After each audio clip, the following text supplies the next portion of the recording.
দুপুরের মধ্যেই দেশের কয়েকটি অঞ্চলে দমকা ও বজ্রবৃষ্টির আশঙ্কা জানিয়েছে বাংলাদেশ আবহাওয়া অধিদপ্তর। সংশ্লিষ্ট এলাকাগুলোতে ঘণ্টায় ৪৫ থেকে ৬০ কিলোমিটার বেগে ঝোড়ো হাওয়া বয়ে যেতে পারে, সঙ্গে থাকতে পারে বৃষ্টি কিংবা বজ্রবৃষ্টি।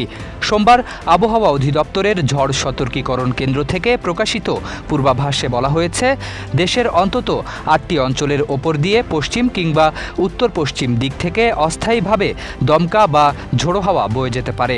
এসব এলাকার মধ্যে রয়েছে খুলনা, বরিশাল, পটুয়াখালী, নোয়াখালী, কুমিল্লা, চট্টগ্রাম, কক্সবাজার এবং সিলেট ও এর আশেপাশের অঞ্চল। এ সময় ঘণ্টায় ৪০ থেকে ৬০ কিলোমিটার বেগে হাওয়া প্রবাহিত হওয়ার পাশাপাশি বৃষ্টি বা বজ্রবৃষ্টির সম্ভাবনা রয়েছে।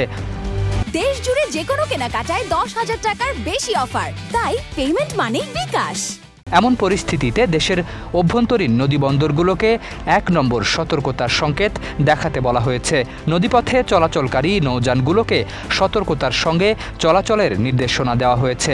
হঠাৎ ঝোড়ো হাওয়া ও বজ্রপাতের আশঙ্কায় উপকূলীয় ও নদী তীরবর্তী এলাকার বাসিন্দাদের অপ্রয়োজনীয় নৌযাত্রা এড়িয়ে চলার পরামর্শ দেওয়া হয়েছে।